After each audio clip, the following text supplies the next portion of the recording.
Bem-vindos a mais um episódio do Movimentcast. Eu sou Matheus Winkler, estou aqui com o meu co-host Vitor Brito e hoje a gente tem um convidado especial da fisioterapia esportiva, Danilo Claro. O cara é sócio fundador do Instituto Olimpo, é fisioterapeuta do esporte, então é um empreendedor, um fisioterapeuta e tem algumas outras atividades aí que ele faz, como trail run, é um maratonista. Então, Danilo, bem-vindo.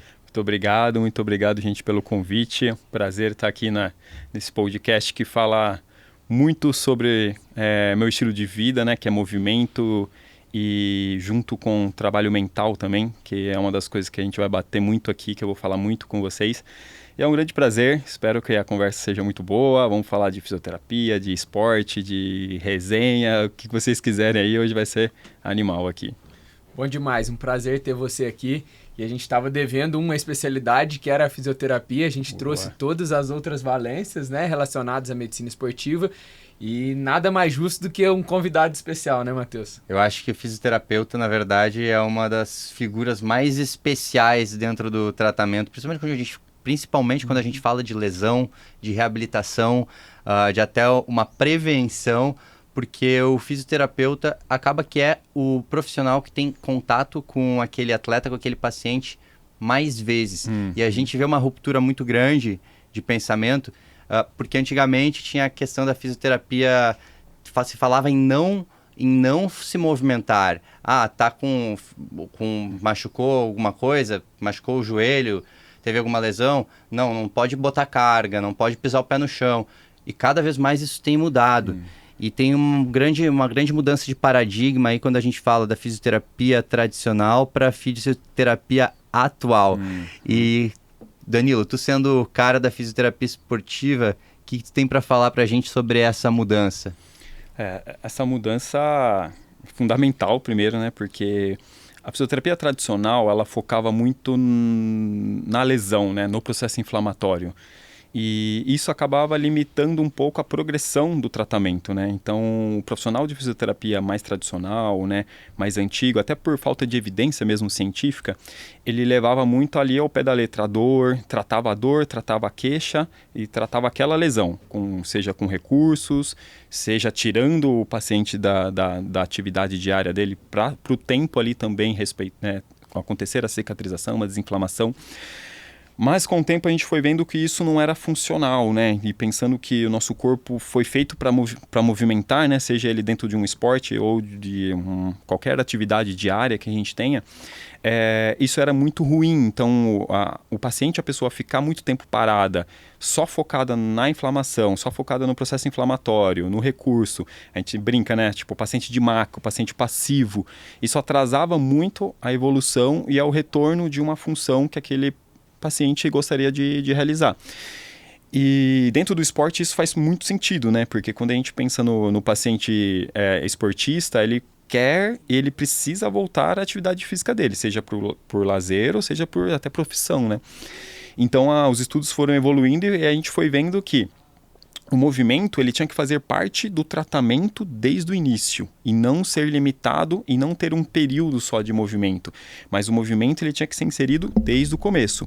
E aí então a fisioterapia ela foi evoluindo, os estudos foram realmente mostrando que isso faz sentido e isso acelerava o processo de dor, acelerava o processo de cicatrização, acelerava o retorno ao esporte do paciente. Então, assim, dar movimento para o paciente desde o início, seja ele um esportista ou mesmo não esportista, faz com que a reabilitação fique mais curta. E não só fique mais curta, mas fica com qualidade. Então, aquela pessoa ela vai sair daquele período de reabilitação pronta para o que ela precisar.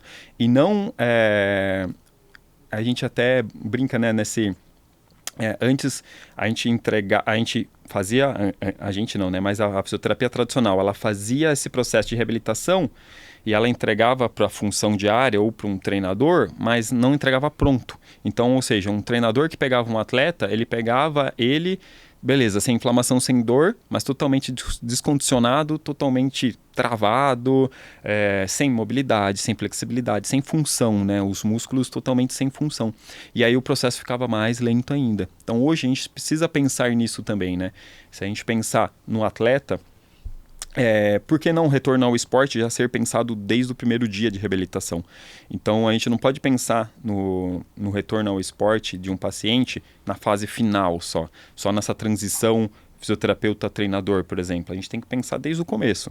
Por exemplo, Matheus machucou o joelho, luta jiu-jitsu, vem para fisioterapia. Lógico que eu vou tratar o processo inflamatório dele, vou dar função para o joelho dele, mas eu preciso entender o que esse joelho vai precisar depois no futuro. Ele vai precisar de uma perna forte, ele vai precisar de um quadril forte, ele vai precisar do membro contralateral também forte, respeitando, né, as assimetrias. Então a gente precisa tratar ele como um todo. Então não só o joelho, ele vai vir, lógico, ter um período de maca onde vai ter algum recurso, mas depois é colocar ele na função, colocar ele no gesto esportivo, já trabalhar a cabeça dele também para esse retorno ao esporte, né? O retorno ao esporte a gente divide basicamente em 3 fases hoje. A gente tem que pensar em função, a gente tem que pensar em força e a gente tem que pensar no medo, né? Na fobia desse paciente, na cinesiofobia dele. Então, essa parte da cinesiofobia, ela é trabalhada no dia a dia, na fala, no gesto, em colocar o paciente para executar o movimento e ele perder o medo desse movimento. Cinesiofobia, vou te pedir para quebrar esse termo e explicar o que isso é, assim. A cinesiofobia, então, é o medo do movimento que o paciente pode adquirir no final do tratamento. Tá? E isso é bem comum, principalmente em tratamentos longos, pós-operatórios é muito comum. Assim. Hoje a gente tem questionários até que a gente pode aplicar para o paciente, que é o TAMPA. Se eu não me engano, ele é umas 17 questões que o paciente assinala lá. Essas questões elas vão abordar intensidade de dor e medo desse paciente e no final a gente consegue avaliar ele e ver se ele está dentro de uma cinesiofobia alta, de uma cinesiofobia moderada ou uma cinesiofobia baixa. Mas foi como eu falei, não dá para a gente esperar só o final da terapia para a gente aplicar esse questionário para a gente ver se ele está com medo ou não. Porque pode ser tarde demais e eu posso atrasar ainda mais o meu tratamento. Então eu posso já aplicar esses questionários ao longo, né, do tratamento, né, para eu ir avaliando a cinesiofobia, mas eu posso também aplicar a fala, né, o feedback. E aí, Matheus, como que está esse joelho? Está doendo? Por que você não consegue dobrar? É dor? É medo? É força. Então, toda sessão, na verdade, eu sempre falo isso para todos os meus pacientes, toda sessão é uma reavaliação. Então, o paciente entra, no primeiro dia, a gente faz uma avaliação completa, mas depois toda sessão é uma reavaliação. Toda sessão eu tenho que bater esses pontos. Eu estou dando força, estou dando função e eu estou fazendo ele ganhar confiança dentro da minha sessão, dentro do meu tratamento. Se não, alguma coisinha lá no final pode fazer falta. Então, e pode atrasar o meu retorno ao esporte. Por isso que eu falo, o retorno do esporte é o primeiro dia até o final. E não só as 2 últimas semanas que eu vou fazer um retorno ao esporte. Isso num geral, né? Lógico que depois, quando a gente entra em fases finais de tratamento, a gente entra em especificidade de gestos esportivos e tudo mais. Mas é isso. Então, olha quanta coisa que a gente tem que trabalhar, diferente da fisioterapia tradicional, que era só o quê? Inflamação, dor, analgesia, choquinho, laser, ultrassom. O paciente saía da maca e ia para casa. Ou seja, terminava o processo inflamatório, o paciente está fraco, está sem função e está com medo. Então, né, dentro do esporte, perigosíssimo. Perigoso para uma nova lesão, perigoso para perda de performance, né? Ou seja, não foi uma terapia com sucesso. Então, por isso que hoje a fisioterapia atual, ela é extremamente importante, principalmente para o retorno de um atleta, né? Porque ele precisa, no final, estar com todas essas colunas preenchidas para um bom retorno ao esporte. Danilo, eu acho legal você comentar sobre tudo isso. E a gente fala fisioterapia convencional, tradicional e fisioterapia esportiva. Eu quero que você traga para todo mundo que a fisioterapia esportiva não é só para quem faz esporte. Não. Até mesmo porque esporte é estigmatizado como uma pessoa que é atleta. Sim, sim. Né? Então, a gente tem que entender a diferença das pessoas que buscam exercício, que gostam de fazer uma caminhada no parque, e se ela tem alguma dor relacionada, ela vai buscar um profissional que utiliza o movimento para retorno. Exato. Então, a fisioterapia esportiva, muita gente acha que é só para atleta, né? Principalmente atleta de alto rendimento. E não, a fisioterapia esportiva nada mais é do que... no seu tratamento, vamos utilizar dos recursos de movimento, de atividade física, Então vamos dar qualidade, né, de vida para você dentro da sua reabilitação, para você ter um retorno, seja ele qual for. Porque a gente está sempre em movimento. Eu não pratico esporte, mas eu preciso andar até a padaria, eu preciso trabalhar, muitas vezes o trabalho é ativo, eu preciso subir uma escada. Eu preciso pensar no meu futuro, eu sempre falo isso para os pacientes, quando a gente for idoso, questões básicas, eu preciso sentar e levantar. Eu preciso de uma independência para ir no banheiro. Então, tudo isso a gente não... Será que a gente está pensando agora nisso, lá no futuro? Que o movimento é extremamente importante para a gente, para tudo, né? Então, quando a gente fala de fisioterapia esportiva, é isso. Eu vou entender qual que é a sua demanda, qual que é o movimento que você mais utiliza no seu dia a dia, ou qual você deveria estar utilizando, e a gente vai inserir isso no seu tratamento e, se possível, inserir isso no seu dia a dia também. Então, muitos pacientes, às vezes, chegam sedentários e nossa luta você precisa se movimentar mais. Não precisa virar um esportista, não precisa fazer uma maratona, mas você precisa ter os movimentos básicos. Você precisa, sim, pensar em ganho de força, porque é um investimento que a gente faz no nosso corpo para o futuro. Então, toda vez que entra um paciente sedentário, muitas vezes as dores deles, né, têm relação a esse sedentarismo. Eu já coloco na cabeça dele de como que vai ser você daqui 20 anos, 30 anos. Se você já está com essa dor hoje, e essa dor é possivelmente do sedentarismo. Então, essa dor provavelmente ela vai evoluir.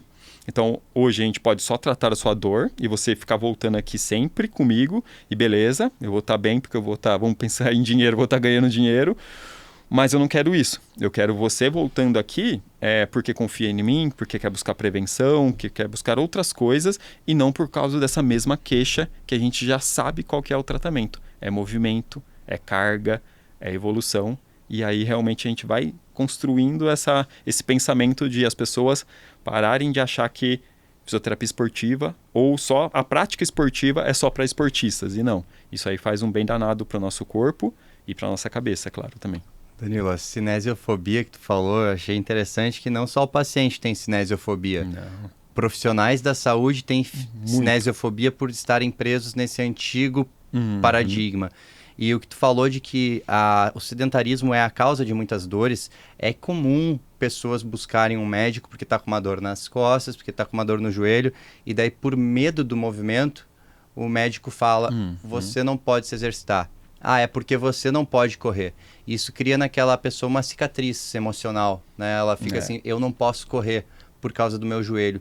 E muitas vezes isso não é verdade. A imensa maioria das vezes isso não é verdade. Essa pessoa precisa do movimento e do exercício para se tornar apta. E é muito fácil falar para ela não fazer. Só que é o que tu falou das consequências lá no futuro que não estão sendo vistas. Então é muito melhor essa pessoa se reabilitar, voltar para o esporte, ficar forte e ter uma vida plena, uma vida boa, se desenvolver e chegar lá no final da vida conseguindo fazer suas funções básicas, do que ter assim esse rótulo de você não pode. Então isso é uma coisa muito séria. Eu queria até aproveitar esse momento para falar para quem está ouvindo que se você tem algum amigo, algum parente, pai, mãe que recebeu a notícia de que não pode correr, de que não pode fazer exercício, envia esse episódio de podcast para essa pessoa, porque com certeza vai ajudar muito ela. E eu queria saber, Danilo, se tu tem algum caso que te vem à mente de pessoas que vieram com esse rótulo aí, que vieram com esse estigma de você não pode se exercitar e que você, com o tratamento, transformou eles e botou eles de volta para o esporte. Tem alguns casos aí para contar? Sim, não, tem muitos, né? É isso, é muito seguro pro profissional, muitas vezes, tirar a pessoa da função e do esporte, né? Então, por exemplo, a pessoa se machuca o tornozelo, vai num médico e é seguro para ele falar, fica 2 meses sem colocar o pé no chão, coloca um RoboFoot sei lá quantas semanas, porque ele está pensando só no que é seguro ali para o tornozelo, mas muitas vezes ele não pensou na função completa da pessoa, né? E aí isso deixa a pessoa também já com uma restrição e com medo, e muitas vezes essa pessoa chega na reabilitação com tudo isso já, tipo, eu não posso colocar o pé no chão, eu não posso mais correr, eu não posso mais fazer aquilo, ou seja, ela já criou um cenário totalmente anti-movimento durante meu tratamento que vai ser pró-movimento, né? E só que é isso, a gente tem que construir né? Isso é um processo, não dá para também eu chegar como profissional e falar assim, não, tá tudo errado, esse médico não sabe nada, não é isso. Muitas vezes eu entro em contato com o profissional, então isso é uma das coisas que a gente tem que fazer, tem que parar de ser egoísta no tratamento, né, e juntar, na verdade, os profissionais durante um tratamento. Então isso é um bloqueio dos dois lados, não é só o lado médico, não é só o lado fisioterapeuta, não é só o lado técnico, acho que todo mundo tem um certo bloqueio de entrar em contato com outro profissional. E a gente tem que parar com isso. Então, quando um paciente chega assim, eu pego o contato e já mando mensagem e já explico como funciona o meu tratamento, o que eu avaliei ali.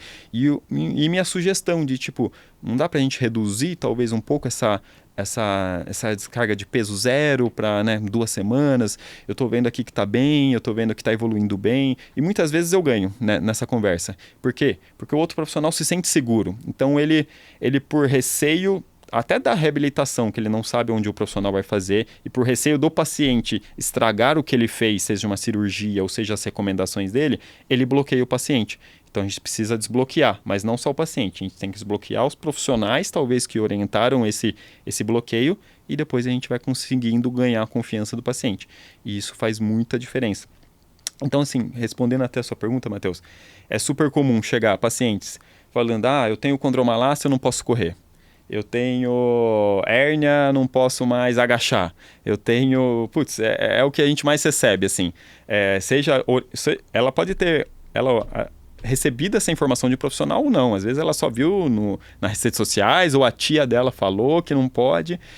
E hoje não existe, na verdade, praticamente lesão musculoesquelética que limite em qualquer atividade física. A gente tem que entender qual que é a limitação daquela pessoa, claro, e construir ela para ela voltar para a atividade física dela, né? Então, casos bem legais, assim, que eu estava comentando com vocês antes. Ontem mesmo eu recebi uma foto no WhatsApp, uma paciente com uma medalha, super feliz, fez os primeiros 10 quilômetros dela na vida. Então, a primeira vez que ela faz uma prova de 10 quilômetros, isso é sensacional, porque quem começa a correr, a gente sabe o quanto é difícil a evolução dentro da corrida. Tem pessoas que têm mais facilidades, outras têm mais dificuldades, e é super normal. Então, eu sempre falo, respeite cada quilômetro que você evolua, porque é muito difícil mesmo.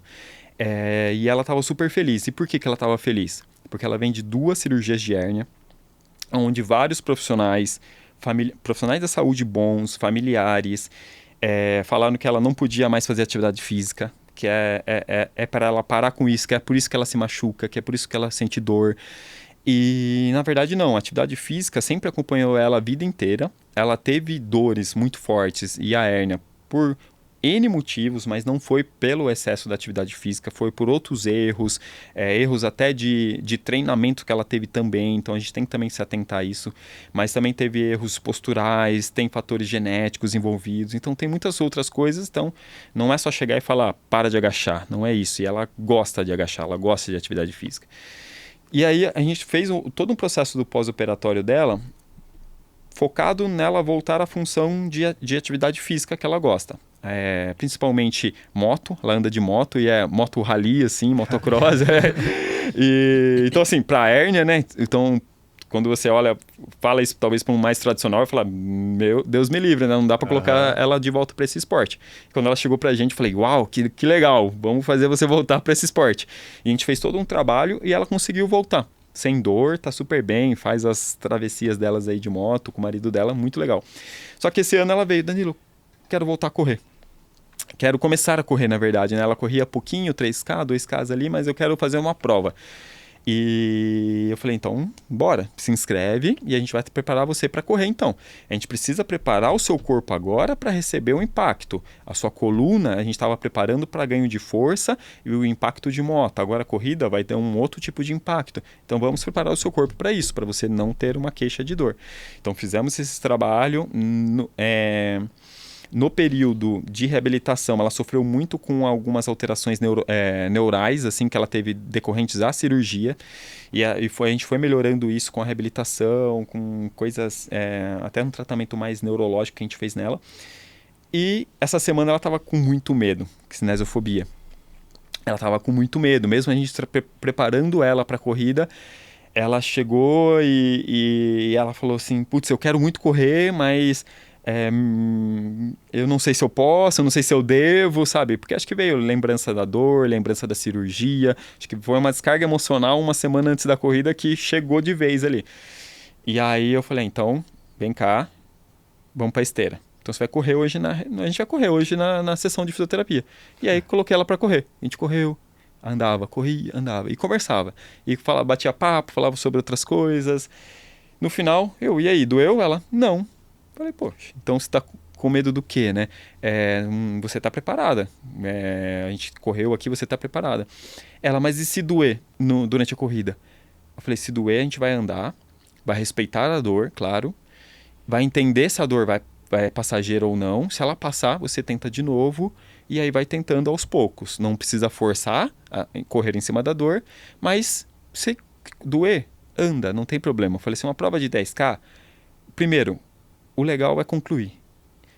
A gente tem que parar de ter esse preconceito de, fulano andou, fulano não.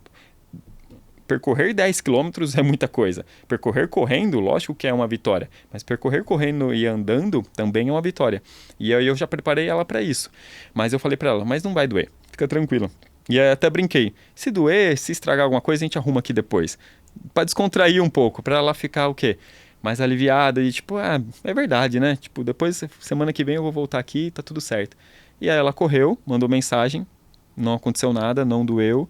Concluiu os 10K, está muito feliz e provavelmente ela já está planejando as próximas corridas, os próximos desafios, as próximas distâncias. Então foi isso, o resumo da história é uma paciente que chegou com muito medo, com muito bloqueio de família, profissionais limitando ela. A gente foi desbloqueando parte por parte. Primeiro, agachamentos que ela tinha medo, exercícios, veio um desafio diferente que era a moto, a gente desbloqueou, veio um desafio diferente que era a corrida, a gente desbloqueou e foi preparando ela durante as sessões de fisioterapia para isso, em trabalho muito em conjunto com um treinador dela também, que foi um que eu indiquei, e a gente trabalha em conjunto enquanto ele trabalha uma parte que é ganho de força, eu trabalho outras interações com ela, pliométricas, ativações muito mais de core com ela, e a gente entregou uma atleta extremamente preparada para uma prova de 10K e deu tudo certo. E muito engraçado isso, que conecta com tudo que a gente falou no começo aqui, que a mente dela estava quase sabotando ela de última hora, aos 45 do segundo tempo. E aí eu não fiz nenhuma terapia com ela, eu só coloquei ela para correr. Falei, então vem aqui, a nossa sessão hoje vai ser corrida. E a gente correu praticamente a sessão inteira. E deu certo, e ela correu e ela está feliz. Então a gente tem que, muitas vezes, durante a nossa sessão também entender o que o paciente está precisando no dia. Eu não tinha planejado correr com ela, eu queria fazer os exercícios que eu tinha programado. Mas, com a queixa ali dela no começo da sessão, vamos para a esteira e a gente vai correr praticamente a sessão inteira. E deu certo, e ela está super realizada agora, e eu, claro, mais realizado ainda. Esse caso é interessante, porque para mim ele resume muito bem o que é a fisioterapia esportiva que a gente estava comentando. Porque ele não só atua no momento agudo ou pós-operatório, mas ele busca a causa. Sim. Então ela tem um objetivo de voltar a correr. Mas nesse momento a gente não sabe se ela vai conseguir andar sem dor.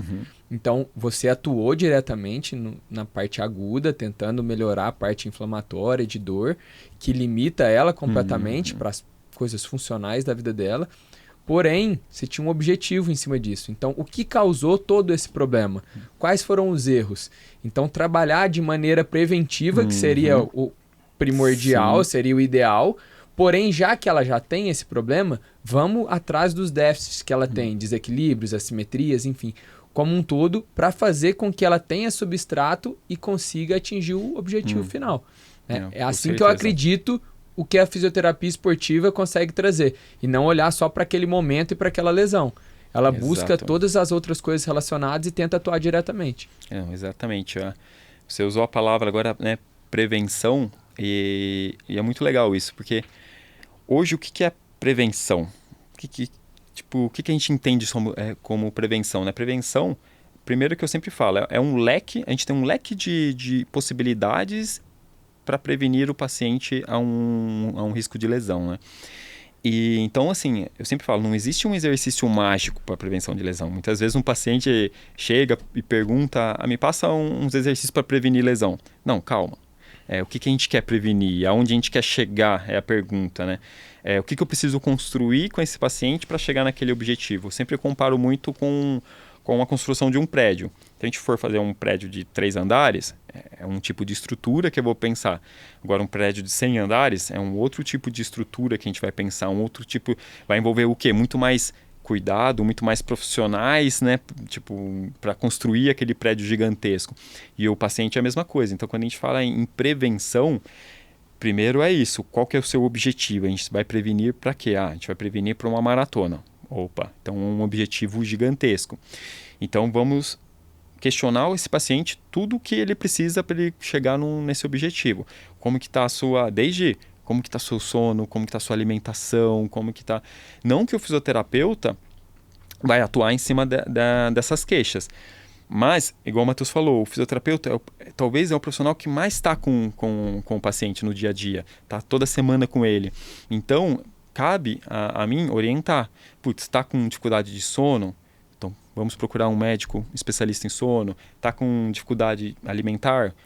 Uma nutricionista, um nutrólogo. Então, a gente tem que começar a entender que tudo isso eu já comecei meu trabalho de prevenção com o paciente. Então, não é um exercício mágico. Eu já comecei a prevenção dele, primeiro que juntando uma equipe interdisciplinar para cuidar desse paciente. Então, quanto maior o objetivo dele, mais cuidado ele vai precisar, com certeza. Tá? E depois, eu sempre falo, a prevenção também é minha reavaliação todos os dias. Então hoje, a minha agenda mesmo, ela é muito de paciente recorrente. Então os pacientes, eles deixam fixos os horários comigo o ano inteiro. Então são pacientes triatletas, são pacientes de crossfit, corredores em vários níveis, atletas de trail, e eles marcam toda semana. Por quê? Porque eles entenderam a importância de estar toda semana comigo. Porque a gente não espera nenhuma dor ou queixa virar uma lesão. E aí eu posso fazer terapias de analgesia, eu posso fazer exercício, eu posso entender que aquela dor pode ser uma sobrecarga, um aumento de carga muito repentino, então eu posso conversar com o treinador dele e orientar alguma coisa. Pode ser uma dor do gesto que está errado, né? O gesto mecânico, o gesto esportivo. Então eu trabalhar a biomecânica desse paciente. Então cada dor precisa ser avaliada. Se vai ser uma dor, né, de treino mesmo ou se é uma dor que tem um potencial de lesão. Então, só que eu preciso ter esse paciente próximo. Não dá para... daqui 2 meses ele voltar e falar assim, putz, faz 4 semanas que eu tô com essa dor. 4 semanas, né? Então já pode ter gerado um processo inflamatório, um rompimento de fibra, ou ele já está limitando os treinamentos dele. Putz, já não consigo treinar 2 semanas. Entendeu? Já chegou num nível que não era para ter chego, né? E aí a gente pensa nisso. Então, prevenção todo dia também reavaliar o paciente, ou todo encontro, né, toda semana, eu estar reavaliando e ver o que ele precisa naquele momento para diminuir o risco dele de lesão. Isso é prevenção. Pode ser uma massagem, pode ser uma orientação, pode ser um exercício. Isso é prevenção. Então é um leque. Então a gente precisa usar do leque. A gente não pode ser só aqui, ó, caixinha, só olhar para uma direção só. A prevenção é só exercício, é só alongamento, por exemplo. Tipo, e não é. A gente tem que pensar que o alongamento pode ser uma ferramenta que talvez dentro de uma evidência científica é uma das ferramentas que menos vai ajudar aquele paciente naquele momento. Então a gente precisa entender realmente a queixa e eu preciso ter esse paciente próximo. E aí a gente vai entender o que é prevenção de lesão. É um processo que é super individualizado e personalizado, exato, né? E dentro, assim, desse contexto, fazendo até a comparação do teu prédio, vamos personalizar o prédio. A gente tem diferentes prédios, eles podem ter o mesmo número de andares, mas estilos arquitetônicos diferentes. A arquitetura de cada prédio é diferente, assim como a arquitetura de cada paciente, a anatomia de cada paciente, as proporções são diferentes. E aí a gente entra numa questão interessante que é a biomecânica de cada um. Existe uma biomecânica ideal ou existe uma biomecânica ideal para aquele paciente? Eu sei que tu faz muita análise biomecânica de diferentes gestos e queria que tu falasse um pouquinho sobre isso, sobre qual que é o valor disso, sobre quando que deve ser corrigido algo ou não. Sim. Hoje, atualmente, a gente realiza, né, a correção de biomecânica no nosso tratamento mesmo, na nossa terapia. E o que mais a gente utiliza é na corrida mesmo, né? Não, a gente utiliza em outros também, crossfit, gestos de agachamento e tudo mais, mas hoje o que a gente mais pratica dentro da clínica, talvez pelo número de corredores também que está crescendo muito, é o gesto da mecânica de corrida. E ele é polêmico.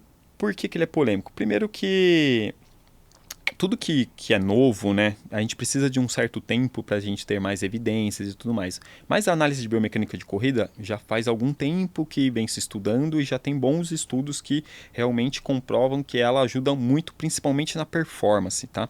Então hoje, se a gente pegar os principais estudos de análise de biomecânica da corrida, mostra que sim, a correção do gesto mecânico dentro da corrida ajuda o paciente a performar melhor.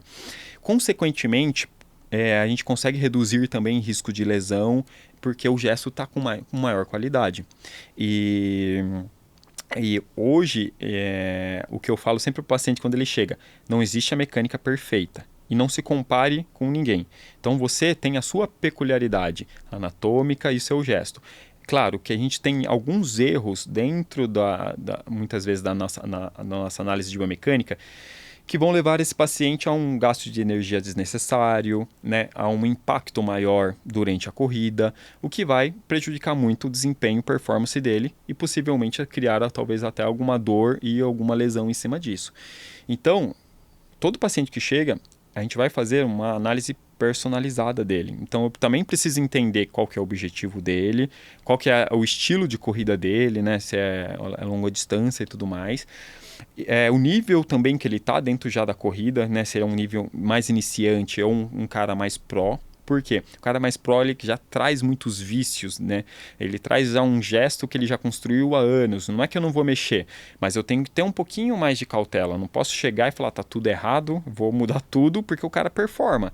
Então eu também tenho que entender qual que é o gesto ali que está prejudicando ele de fato, para ir ajustando aos poucos e ele não sentir muito essa mudança. O cara iniciante, ele tá cru, eu sempre falo, é uma lousa branca que eu posso desenhar. Então eu gosto muito de pegar esse atleta que ele tá iniciando na corrida, porque é o faixa branca na luta, né? Como assim, como todo esporte tem uma evolução de gesto, a corrida também tem uma evolução de gesto. Né? Se eu for jogar tênis, por exemplo, eu não sei jogar tênis. Provavelmente eu vou, né, não vou jogar, não vai sair um jogo, porque o tênis é muito técnico, né, o jogo de tênis. A corrida, ela também tem um nível técnico muito alto, só que as pessoas, por entender que é fácil colocar um tênis e sair correndo, acha que correr é fácil também, e não é. Ela exige de uma postura, de uma cadência, de aproveitar as forças que você tem para aplicar a força certa da propulsão, da impulsão. Então, é entender isso em cada paciente, se ele está usando as forças que ele deveria usar, se ele está gastando energia aonde ele tem que gastar e onde ele não deve gastar. Eu comparo algumas coisas, tipo, Matheus, se eu ficar cutucando o seu ombro aqui agora, se eu cutucar o seu ombro por 1 minuto, não vai acontecer nada. Se eu cutucar o seu ombro por meia hora, você vai começar a se irritar. Se eu cutucar o seu ombro por 1 hora, vai começar a te irritar ainda mais. Aí se todo dia eu cutucar o seu ombro por 1 hora, pode ser que um dia isso aí te irrite muito, né? Vai começar a criar um reflexo de proteção, porque eu estou cutucando você, vai começar a possivelmente criar uma dor, e isso pode também levar a uma lesão. Então muitas vezes eu falo, o erro pode ser pequeno, quando a gente vê ali na análise de biomecânica, mas esse erro pequeno, por 1 hora, é um erro que pode custar. A análise biomecânica, tu começou já falando que tem uma questão polêmica, que se discute até quando interferir ou não, e eu acho que tu tocou em pontos muito bons aí. Então, ficou claro para mim que no sentido performance, se é interessante fazer essa análise, e o paciente pode ter, o atleta pode ter muito deslocamento vertical, saltar muito, perder energia, e que ele poderia não estar gastando essa energia e estar performando mais. Esse é um contexto. Agora, o outro contexto que tu tocou agora é o contexto da dor. Então, quando que uma dor que eu sinto na corrida deve me indicar que tipo de dores que eu posso ter que podem me trazer, que pode ser que a análise biomecânica pode me trazer benefício? Total. Tá entendendo? Para o paciente, para a pessoa que está escutando aqui e que corre, o que ela deve... Quando que vale a pena ter uma análise biomecânica de corrida? Tá. Primeiro que sempre. Porque é isso. A análise de biomecânica, hoje a gente utiliza num atleta que está iniciando e num atleta também já de alta performance para ajustar a performance dele. Então, quando que eu devo fazer uma análise biomecânica? A partir do momento que eu começo a correr. Ou que eu estou correndo, ou que eu ouço uma informação dessa. Então, a análise de biomecânica hoje é para todo mundo. Então, a gente sempre deve iniciar a análise de biomecânica para entender o que a gente erra e o que a gente acerta para performar melhor, tá? Agora, na questão da dor, né? Quando a dor me cria um alerta dentro da corrida, por exemplo, já que a gente está falando de corrida. A dor recorrente, principalmente. Então, aquela dor que ela surge num treino, no próximo treino ela vai se repetir, no próximo treino ela vai se repetir. Isso é uma dor de alerta. Outra dor que eu sempre falo para o paciente tomar muito cuidado é a dor progressiva. Então, é aquele incômodo que vira dor grau 2, que vira dor grau 4, numa escala 10 ela vai só progredindo. Também é eu posso estar me machucando.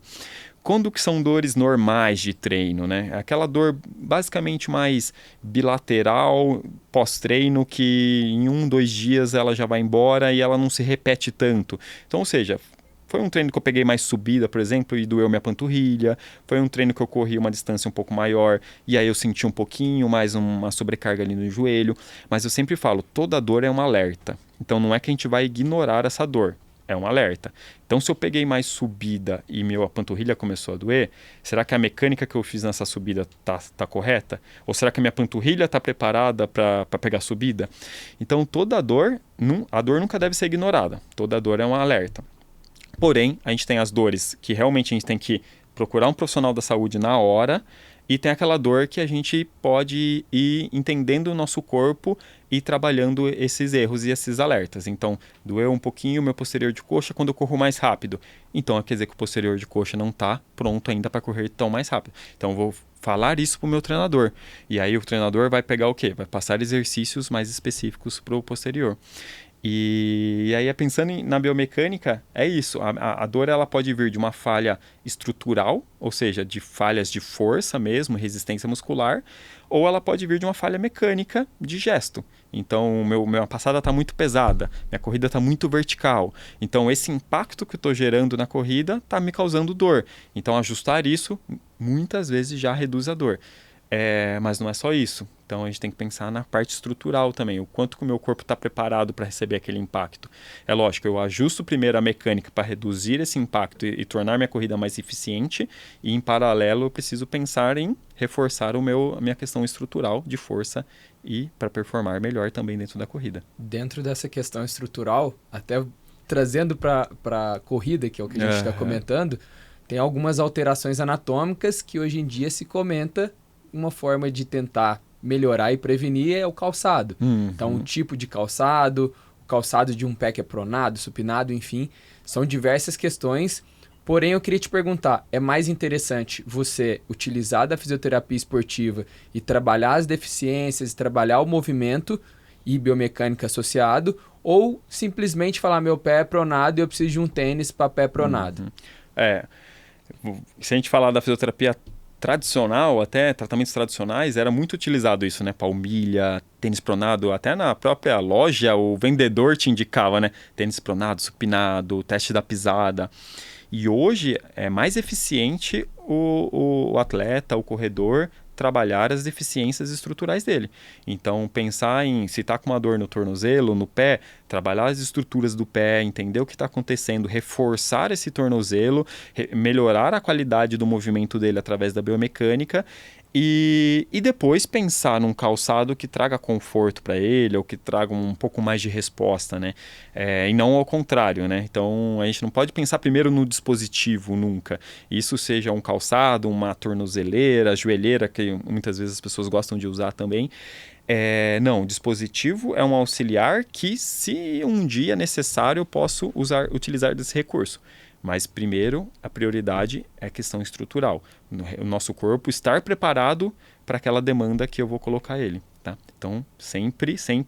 E a parte incrível do nosso corpo, que eu sempre falo para todo mundo, é que ele recebe muito bem todos os estímulos. Então, a partir do momento que eu começo a trabalhar qualquer questão estrutural com ele, ele vai receber muito bem e vai agradecer. Agradecer com o quê? Com melhora da performance, diminuição de dores e sua corrida, ou seja, seu lazer, o seu trabalho vai se tornar muito mais prazeroso para isso. Vai adaptar, né? Vai adaptar, nosso corpo é incrível, mas ele pode se adaptar para o ruim também, né? Então, se a gente está sempre fazendo um gesto de mecânica ruim, ele vai se adaptar. Então, não é que a pessoa não consegue correr com um gesto ruim, ela consegue, mas ela vai estar gastando muito mais energia para fazer o mesmo gesto que ela, né, faria com uma qualidade melhor. E às vezes até a questão, acho que a pergunta do Vitor veio muito também de que a gente pega pacientes que têm esse estigma de assim, meu pé é pronado. É plano, né? Um pé chato. Meu pé é plano. Eu preciso de uma planilha assim, assado, porque a pessoa foi vendida essa ideia para ela, né? Venderam para ela essa ideia. Mas na verdade, talvez o que ela não precise ser corrigida. Talvez ela tenha que trabalhar outras coisas, trabalhar musculatura acessória, fazer um trabalho de core foot, né? Do core do pé. Isso é muito legal. E falando sobre uma coisa que tu mencionou agora, economia de corrida, tem um caso bem legal, uma situação que eu e o Danilo passamos juntos aí, fazendo alguns testes cardiopulmonares de atletas do trail run. E aí chamou muita atenção que um dos meninos do trail run, ele corria melhor do que os outros na rua. Porque ele tinha mais prática de correr em rua e os outros corriam mais só na montanha. E aí o conceito que eu vou falar é da economia de corrida. A gente fez o teste cardiopulmonar deles e no teste cardiopulmonar a gente vai vendo quanto de oxigênio a pessoa está consumindo a cada etapa do esforço. E aí esse atleta que tinha uma biomecânica muito melhor do que a dos outros, porque ele tinha menos oscilação vertical, o movimento dele era bem encaixadinho, quando ele estava a 10 km por hora, o consumo dele de oxigênio estava de 27 ml por quilograma de peso. Tinha um outro deles que era o que tinha a pior biomecânica, era o mais iniciante, assim, e na mesma velocidade ele estava consumindo 44 ml de quilograma de oxigênio por quilograma de peso. Exato. Então, um estava consumindo 27, o outro estava consumindo 44 para cada quilograma de peso da massa deles, e eles estavam na mesma velocidade. Exatamente. Então, qual que era a diferença aí? Economia de corrida. Economia de corrida. Um fazia muito mais força, né? E a gente fala, a força desnecessária, né? Então, aquela pisada larga, pesada, aquela oscilação vertical, ou seja, os músculos estão sendo mais exigidos, né? Ou seja, a frequência dele provavelmente aumentou, a eficiência estava ruim. E aí, com isso, na mesma velocidade do outro que tinha uma eficiência muito melhor, o outro atleta ele veio do atletismo, né? Então, ele vem trabalhando a mecânica já há muito tempo, era muito mais eficiente. E isso interferiu muito no VO2. Então, é bem legal até essa... E hoje, até na clínica, a gente está começando a fazer a avaliação em conjunto. Por que não, né?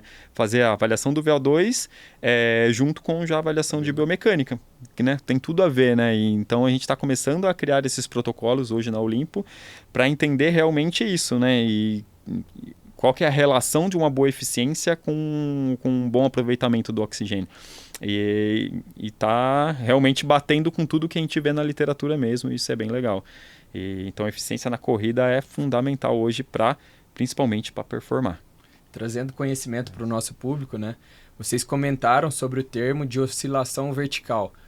O que seria oscilação vertical? É quando uma pessoa impulsiona muito mais para cima do que para frente. Exato. E a corrida ela é para frente. Exato. Ela não é para cima. Então, quando você tem grandes oscilações, você perde energia para gastar em algo que você não vai utilizar na corrida. Exato. Então, uma maneira de dispersar energia, dispensar gasto, né? E faz com que você perca performance. Os erros mais clássicos, né, dentro da avaliação de biomecânica é a corrida vertical, que a gente fala, então a oscilação vertical, onde o atleta então ele faz muito salto, isso prejudica então a propulsão, que é para frente, né, que é o objetivo da corrida, e gera mais impacto, porque ele está saltando, né? Então ele está indo para cima, indo para baixo, indo para cima, indo para baixo. O nosso peso durante a corrida hoje, ele é multiplicado de 3 a 10 vezes. Então, ou seja, se você pesa 50 quilos, a carga que você está gerando no seu membro ali, ela pode chegar de 150, né, a 5.000. Então, tá certo essa conta? Não, 500, né? Então, a gente tem que entender que quanto mais vertical eu estou correndo, mais impacto eu estou criando no meu membro inferior. Então, mais energia eu estou aplicando no solo e o solo está voltando para mim essa energia.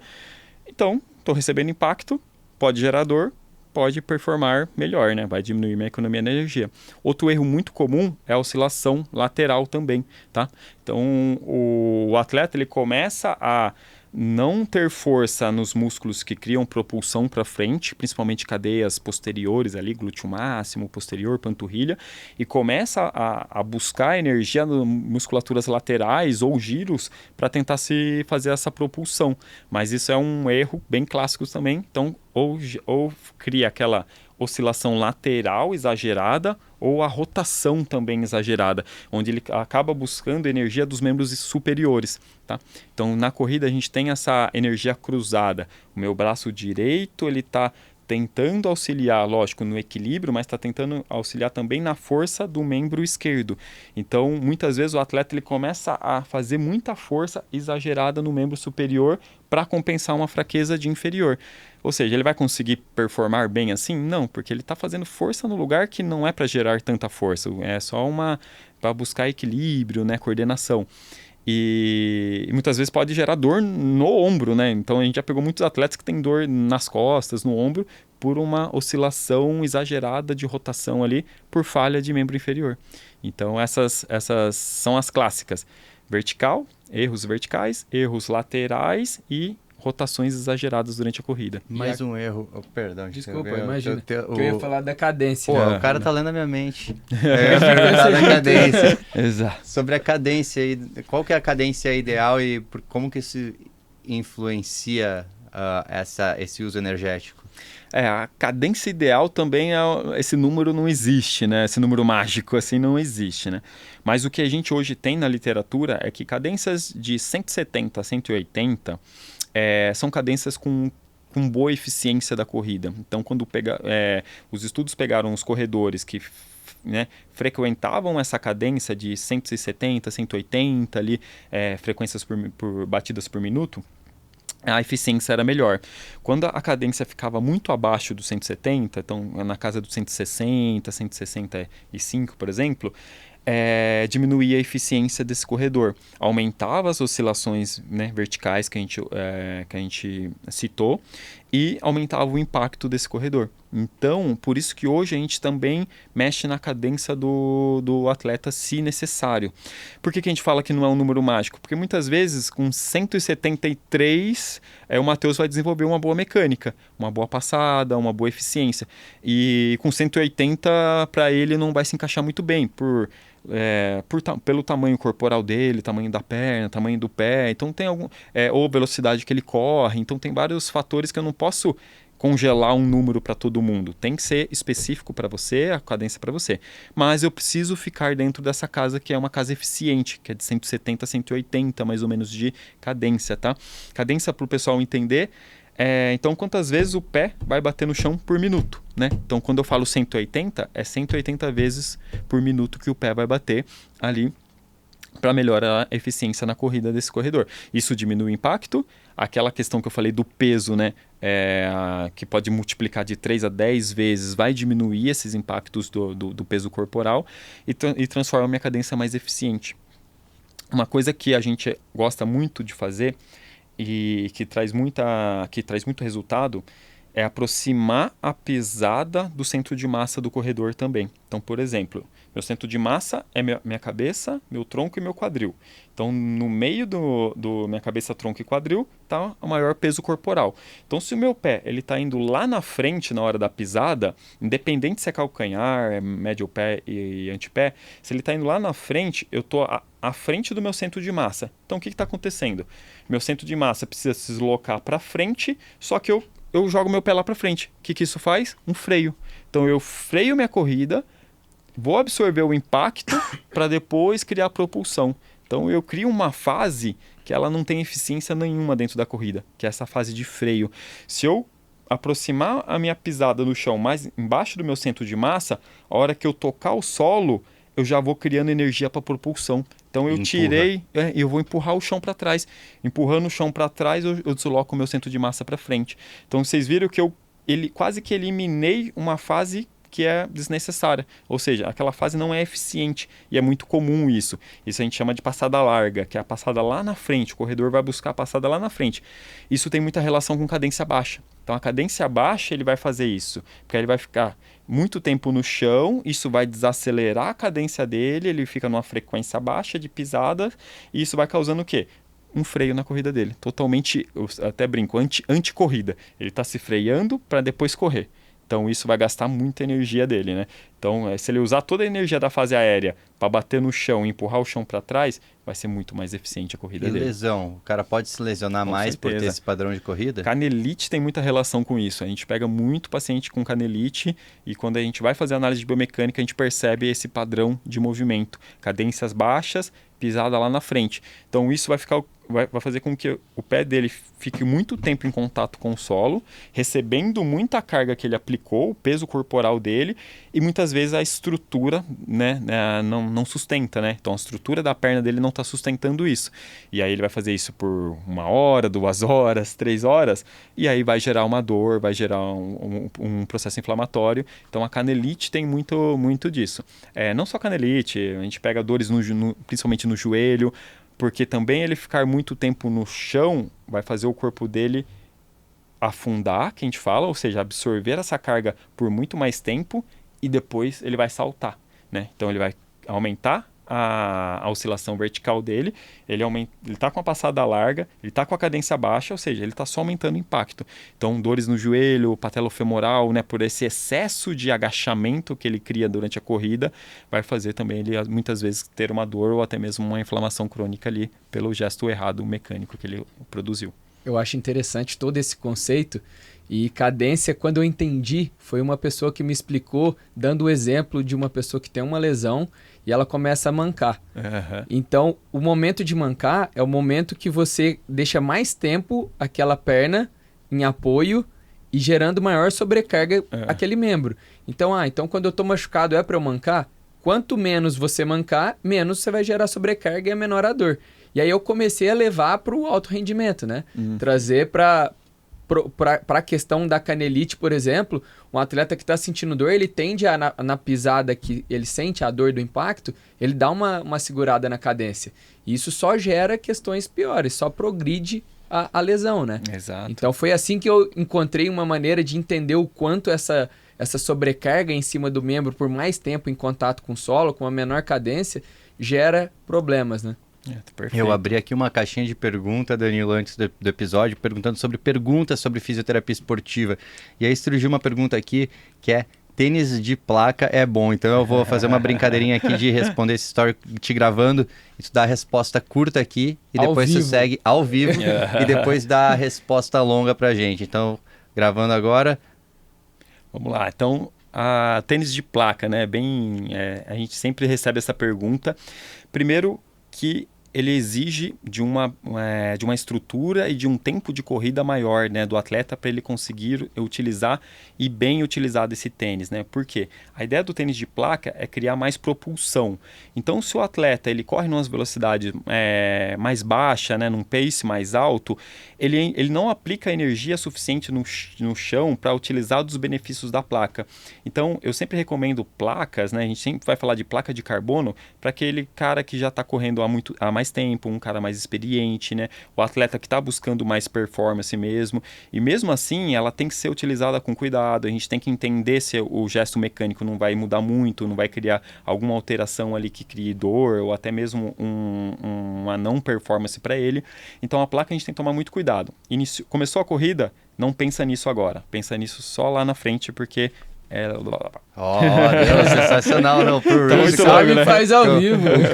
O cara gravou aqui, isso daqui dá pra virar um Reels, eu vou até salvar isso daqui que ficou lindo. Cara, sensacional tu falar isso, porque é aquela coisa, às vezes o cara vê muita gente correndo e vê falar em tênis de placa e não sei o quê, e aí o cara vai começar a correr, ele nem corre direito, e ele pensa, não, eu tenho que ter todos os equipamentos, entendeu? Então eu vou comprar lá o meu relógio, eu vou comprar meu frequencímetro, eu vou pegar meu tênis de placa, e, cara, de repente tu tá só gastando aí demais em algo que nem tu nem vai aproveitar agora. Exato. E que pode te sobrecarregar numa musculatura que tu ainda nem tá habituado. Exato. Então, tênis de placa não é pro cara que tá começando. Não é pro cara iniciante. Você pode até comprar porque achou legal, porque achou bonito, mas você não vai estar aproveitando, né, da placa, né?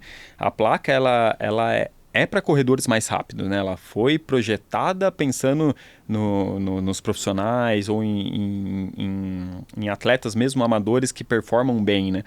Então, por que o atleta iniciante não aproveita muito bem da placa?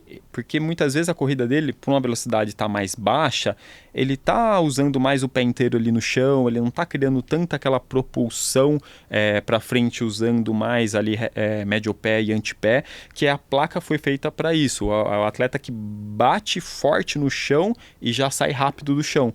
É lógico que pensando em evidência científica, ainda isso é bem polêmico ainda, porque evidência científica de placa realmente melhora a performance ou não, ainda a gente não tem umas evidências tão boas assim, tá?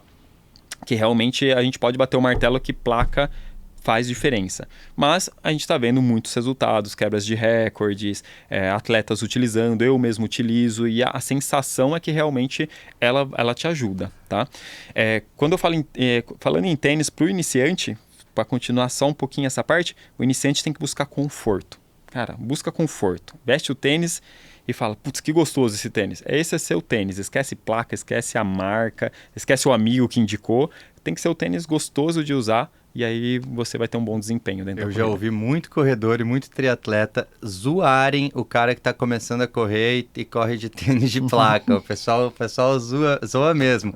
Então, até aproveitando o momento aí, né, para quem está escutando, se você tem aquele amigo que começou a correr ontem e comprou tênis de placa, envia esse episódio para ele para que ele faça coisas com mais sentido. Às vezes a gente quer botar a cereja no bolo, mas a gente não tá com o bolo ainda, né? Exato. Não, e assim, o tênis de placa também não é só a placa. Como ele é projetado para alta performance, ele é mais leve, ele é menos estruturado, né, como a gente diz. Então, o cara iniciante, ele está construindo a estrutura dele ainda, pensando em estrutura muscular. Então, muitas vezes, ele tem aqueles erros de oscilação de tornozelo, ainda a corrida dele é muito pesada. Aí ele coloca um tênis de placa, o tênis é leve, o tênis não tem estrutura nenhuma para auxiliar ele nesse início.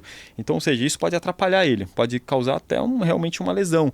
Então, quando o cara está iniciando, eu sempre sugiro o confortável, e geralmente esse tênis confortável é o mais pesadão mesmo. Por quê? Porque ele é o mais estruturado. Ele não é que o tênis ele não vai evitar lesão, mas ele vai te criar um conforto onde você vai sentir menos dor, e ele pode sim ser um dispositivo de auxílio. Lógico que você vai ter que trabalhar suas estruturas, como a gente já comentou, mas um tênis errado ali, na hora errada, ele pode causar um desconforto ou um problema aí que vai te custar um pouco mais caro do que o tênis aí. Então, tênis de placa, na minha opinião, só para quem realmente já está num nível mais alto na corrida. Matheusão, sabe o que eu concluo de tudo isso que a gente falou? Fala. Vamos lá. Primeiramente, a gente tem que ter um médico do esporte, um fisioterapeuta do esporte, se eu gosto de me exercitar.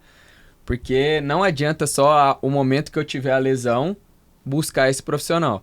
Então, buscar esse profissional para auxiliar tanto na alimentação, na suplementação, que tem relação com prevenção de lesão, e também ter o seu fisioterapeuta esportivo ali, basicamente todas as semanas, distribuído da forma que cada um consegue colocar na sua rotina, para que não chegue ao ponto de ter uma lesão. Tratar as deficiências, os desequilíbrios, para que isso seja uma forma de prevenir lesões. Você não consegue tirar totalmente o risco, porém a gente vai prevenir as lesões, e isso vai impactar diretamente não só em controle de lesões, como em performance. Porque desequilíbrios, aumento de força, aumento de potência, tudo isso tem relação com o seu objetivo e com a sua performance final. Então, não vejo como fazer um esporte sem passar com esses profissionais. Total, é uma coisa que eu noto muito, assim, vejo muito, é que as pessoas, até a grande parte dos pacientes do Danilo, eles começam a passar com o Danilo por causa de uma lesão. É a porta de entrada, né? É a porta de entrada. E aí eles entendem o benefício da fisioterapia para a demanda que eles têm e eles nunca mais param. É isso. Geralmente acontece isso. A porta de entrada é uma lesão. Mas depois eles começam a entender que essa lesão teve um motivo, e o motivo muitas vezes foi não ter ido atrás antes, ou não ter a queixa ali, já o incêndio não foi apagado, né, rapidamente. E aí eles começam a entender essa importância. É lógico que cada um também é lógico que a gente gostaria de ter o atleta praticamente todo dia, né? Mas eu sempre falo, putz, pelo menos uma vez por mês, né? Você se programar para passar na fisioterapia, para fazer uma reavaliação, já ajuda muito, né? Então, tem pessoas que conseguem semanal, tem pessoas que conseguem quinzenal, ou mensal. Então, assim, o importante e fora hoje, né, WhatsApp, eu sempre falo, putz, me manda mensagem, né, qualquer dúvida, me manda um alô, e aí eu vejo se tem a necessidade de marcar uma sessão ou não. Então é isso, a gente tem que falar mais, né? O praticante de esporte, ele precisa falar mais da queixa dele para quem está acompanhando ele. E o treinador também, né? Muita gente esconde do treinador as dores e queixas. E não, ao contrário, quanto mais a gente fala para o treinador, melhor vai ficar a nossa planilha, melhor vai ficar a nossa performance. Então, quanto ele tem que trazer informações, e a gente vai conseguir não ajudar ele, independente se é semanal, mensal, mas tem que ter, é importante ter esse acompanhamento, ainda mais pessoas que buscam objetivos grandes. Aí realmente acaba se tornando praticamente a fisioterapia quase que a planilha de treino dele. Ele tem o dia da fisioterapia, assim como ele tem o dia do longo, o dia do treino de tiro e tudo mais. Para mim, Vitor, um grande aprendizado que fica aqui é que eu vejo muita gente que teve alguma lesão e nunca se recuperou 100%. Essas pessoas, elas carregam uma cinesiofobia e muitas delas já fizeram físio e elas acham que físio não funciona. E daí tu pergunta como é que foi a tua físio, e a físio foi a físio que o Danilo chamou de fisioterapia de maca, que é quando o paciente fica lá deitado, recebendo choquinho, e ele não faz um outro estímulo, alguma coisa para que o corpo dele se recupere, para que assim ele possa estar apto novamente a receber aquela carga e a melhorar. E muitas dessas pessoas, elas acreditam que elas vão ter um problema para a vida inteira. Isso porque elas estão com profissionais que estão presos num paradigma antigo. Então, para qualquer uma dessas pessoas, o benefício de buscar um fisioterapeuta do esporte é gigante. E a gente que trabalha diretamente com o fisioterapeuta esportivo, a gente vê isso no dia a dia, a gente vê o valor da fisioterapia. Eu acho que fisioterapia, cara, é uma das coisas que mais pode transformar um indivíduo que está vindo de uma recuperação de lesão. Porque é aquela coisa de... É um treinamento, é uma reabilitação, é um estímulo. Tu está estimulando, tu está dando a direção para o corpo daquela pessoa para recuperar a função. E eu gostei muito desses 3 pontos que tu levantou. Função, força e o medo.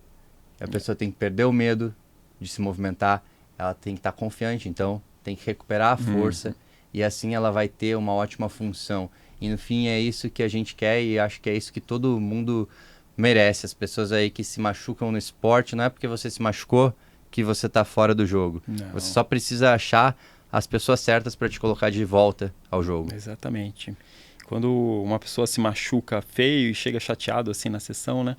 Eu sempre falo, agora é um período, talvez você nunca teve esse período antes. É um período que a gente vai prestar atenção no seu corpo inteiro.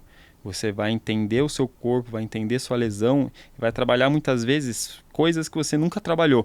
Ou seja, é um período para você voltar melhor, né? Então, isso a gente tem que fazer no tratamento também, né? Então, cabe a gente, profissional da saúde, estimular a força, igual eu falei, a função, a cinesiofobia e estimular esse paciente durante o tratamento. O tratamento ele não pode ser um período ruim para ele, né? Porque já está sendo, né? Ele está afastado do que ele gosta de fazer. Então, o período de tratamento tem que ser algo que ele vá com vontade, né?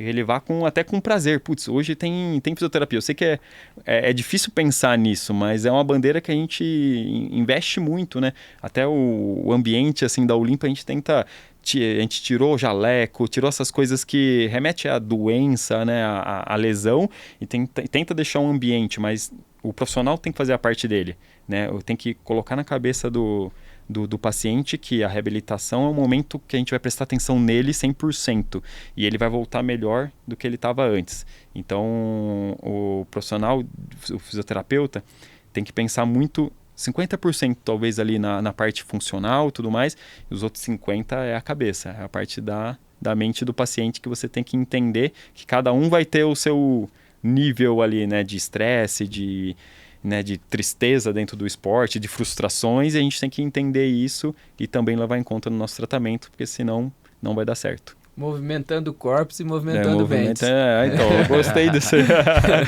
Mais uma coisa que a gente comentou aqui sobre o choquinho, sobre o laser, eles têm suas validações em momentos específicos, né? Não é deixar de lado isso. Mas eles têm as aplicações corretas deles. O que a gente critica muitas vezes é prosseguir nessa mesma ideia por um longo período e não evoluir com o movimento. Né? Exatamente. Os recursos, eles têm evidências que funcionam, né? Então, um choquinho nada mais é do que um auxílio na analgesia que a gente utiliza no paciente.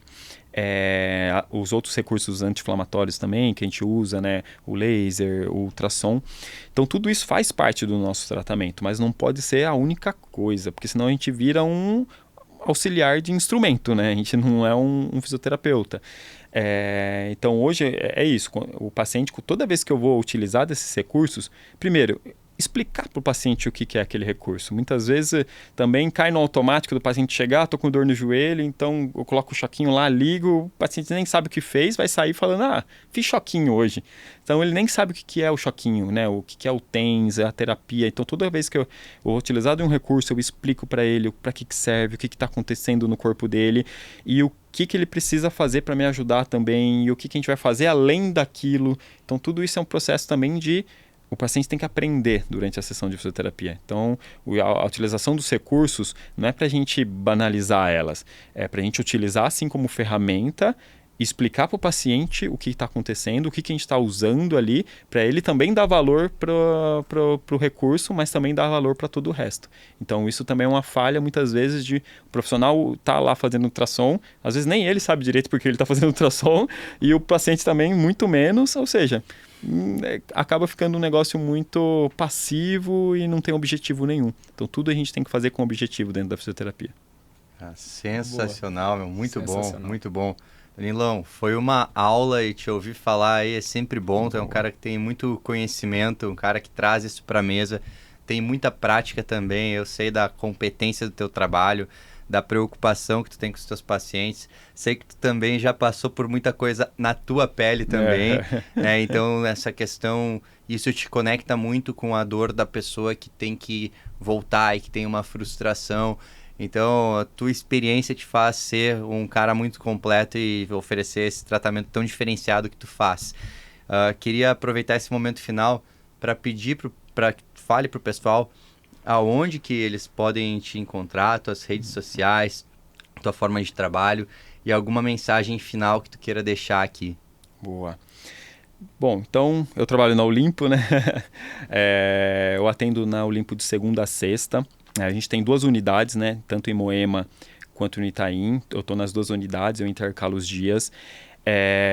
O Instagram da Olimpo é olimpo.instituto, né? Para quem quiser seguir aí nossa clínica, que é interdisciplinar, voltada para o esporte e para o movimento.